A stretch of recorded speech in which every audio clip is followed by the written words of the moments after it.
Mr. Speaker, today I'm rising to inform the House of an extremely serious matter. I just informed the leaders of the opposition directly, but I want now to speak with all Canadians.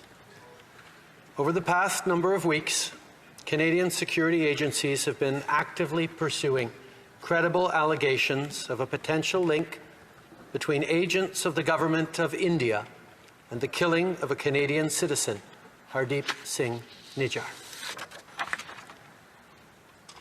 Canada is a rule of law country. The protection of our citizens and defense of our sovereignty are fundamental. Our top priorities have therefore been, one, that our law enforcement and security agencies ensure the continued safety of all Canadians, and two, that all steps be taken to hold perpetrators of this murder to account. Canada has declared its deep concerns to the top intelligence and security officials of the Indian government. Last week at the G20, I brought them personally and directly to Prime Minister Modi in no uncertain terms. Any involvement of a foreign government in the killing of a Canadian citizen on Canadian soil is an unacceptable violation of our sovereignty. It is contrary to the fundamental rules by which free, open, and democratic societies conduct themselves.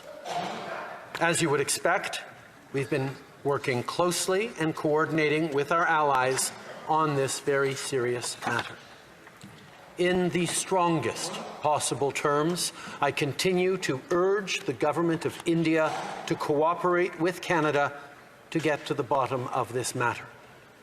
I also expect it to reiterate that its position on extrajudicial operations in another country is clearly and unequivocally in line with international law.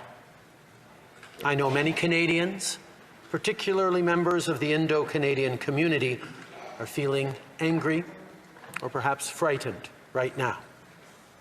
Let us not allow this to change us. Let us remain calm and steadfast in our commitment to our democratic principles and our adherence to the rule of law. This is who we are and what we do as Canadians. I grew up hearing many stories that if you raise concerns about human rights violations in India, that you might be denied a visa. That if you went back to India, you could suffer violence, torture, and even death. I grew up hearing those stories. But to hear the Prime Minister of Canada corroborate a potential link between a murder of a Canadian citizen on Canadian soil by a foreign government is something I could never have imagined.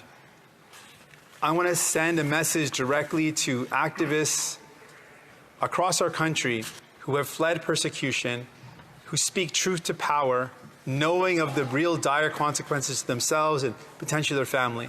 I want to speak directly to people of Indian descent who have come to Canada, who spoke justice and spoke truth to power, who challenged the oppressive practices of India, caste violence, violence against women, systemic abuse of minority communities, systemic abuse of the poor. I want to speak directly to those activists.